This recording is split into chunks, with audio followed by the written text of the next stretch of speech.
Masechet Eruvin, résumé du Daf Pevav. On a vu dans la Mishnah que si quelqu'un avait plusieurs maisons, une maison, plusieurs caves autour de lui, et que c'était habité par des gens, mais lui il est le propriétaire, et il a le droit de laisser là-bas des objets, eh bien, ils n'ont pas besoin de faire de hérouv là-bas. La Gemara cherche un exemple. La Gemara ramène un exemple d'un riche connu qui, lui, avait apparemment aussi un système comme ça. Il avait sa maison. Autour de sa maison, il y avait toutes sortes de pièces qui étaient habitées par toutes sortes de personnes. Et lui, il avait le droit de laisser là-bas ses objets. Il laissait d'ailleurs là-bas ses objets, ses armoires. Et donc, ça s'appelle qu'ils n'ont pas besoin de faire de hérouv. Ça s'appelle que c'est habité aussi par lui. Et il n'y a pas besoin de faire le hérouv. La Gemara raconte au passage que Rabbi honorait spécialement les riches qui faisaient de la tzedaka. La Gemara ensuite ajoute une condition.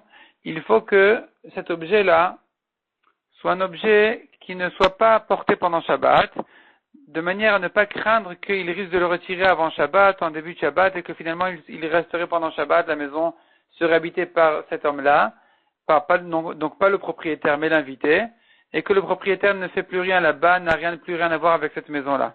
Donc il faut que ce soit des armoires lourdes ou bien des objets mouktés, de manière à ne pas craindre que ce soit retiré de là-bas pendant Shabbat. Mishnah suivante. Celui qui laisse sa maison, il sort de sa maison Shabbat, il passe Shabbat ailleurs, aussi bien juif qu'un goy, il continue à interdire de porter dans le premier khater, tant qu'on n'a pas fait hérouv pour un juif ou srirout pour un goy selon Rabbi Meir. Rabbi Uda dit non, puisqu'il n'est pas là-bas Shabbat, il n'y a pas de problème, il n'interdit pas. Rabbi aussi dit un goy interdit, il risque de revenir. Un juif n'interdit pas parce que le juif ne revient pas pendant Shabbat. Rabbi Shimon dit, le juif, même s'il est allé chez sa fille passer Shabbat dans la ville, même dans la ville, il ne compte pas revenir ce Shabbat, et donc finalement, sa maison est libre ce Shabbat, on n'a pas besoin de son hérouv. La Gemara dit d'ailleurs la halakha est comme ça, mais que dans le cas où il va chez sa fille. S'il va chez sa fille, on dit il va s'arranger là-bas, même si son gendre n'est pas content. Mais s'il va chez son fils, alors on craint qu'il ne s'arrange pas avec sa belle-fille et que donc il risque de revenir en plein Shabbat. Mishnah suivante. Un puits entre deux khaterot, moitié du puits dans chaque khater. On n'a pas le droit de puiser de l'eau de ce puits-là pendant Shabbat, ils n'ont pas fait hérouv entre les khaterot. Sauf si vraiment, il y a une mérita de Zitzfachim, aussi bien au-dessus, aussi bien donc en bas que en haut. La Gemara explique, donc selon Rabban Shimon ben Gamliel, Bet Shammai disent qu'il faut que la mechita soit en bas.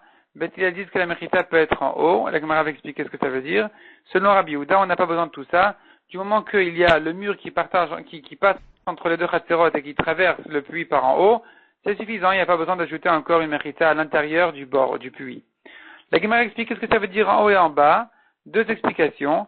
Soit première explication, celle de Ravuna qui dit, il s'agit toujours que la mechita elle est dans le puits, c'est vrai, mais pas dans l'eau. Elle est au-dessus de l'eau.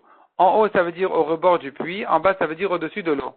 Deuxième explication, celle de Rabbi Yehuda qui dit, quand on dit en bas, selon Bet Shammai, en bas, ça doit être vraiment dans l'eau. Dans l'eau, mais ça dépasse d'un téphar de manière à partager l'eau. Et quand on dit en haut, ça veut dire que c'est au-dessus de l'eau, mais ça rentre quand même un téphar dans l'eau de manière à nouveau partager l'eau.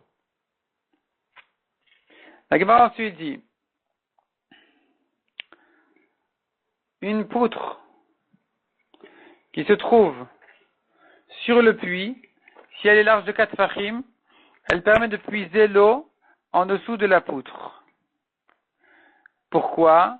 La Gemara conclut en disant, c'est une coula spéciale à propos de l'eau, où on considère comme si les côtés de la poutre étaient tirés, redescendaient jusqu'à dans l'eau, et serviraient donc de mechitza.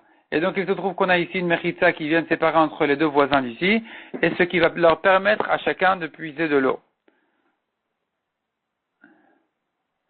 Selon Rabbi Yehuda, on a vu dans la Mishnah, il n'y a pas besoin de faire une mechitza dans le puits. On pourrait se suffire du mur qui est construit qui passe au-dessus du puits. Et on va dire on considère comme si le mur était tiré et descendait jusqu'à dans le puits pour partager l'eau entre les deux voisins. Et donc finalement avec ça, chacun pourra puiser de son côté. La Gemara dit, cette halakha de Rabbi Yehuda, ici à propos du puits, à propos des Hérouvines, donc de permettre à chacun de porter, de puiser l'eau de son côté.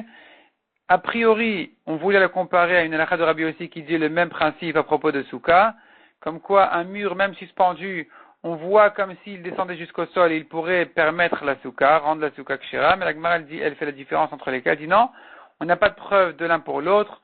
Rabbi Houda de Hérouvin ne pense pas forcément comme Rabbi Yossi de Souka, Rabbi Yossi de Souka ne pense pas forcément non plus comme Rabbi Houda de Hérouvin. La Gemara a fini en disant une histoire il y avait une histoire à Tzipori où on avait permis de porter un Sefer Torah en passant entre des mechitzot suspendus comme ça. Et donc cette histoire-là, dit la Gemara, n'a pas été forcément faite sous l'ordre de Rabbi Yossi, parce que lui, comme on a dit, lui peut-être ne permet une mechitza suspendue qu'à propos de Souka, mais pas à propos de Shabbat. Cette mechitza suspendue de Shabbat, peut-être qu'elle a été permise par Rabbi Ishmael et Rabbi Yossi, mais pas par Rabbi Yossi lui-même.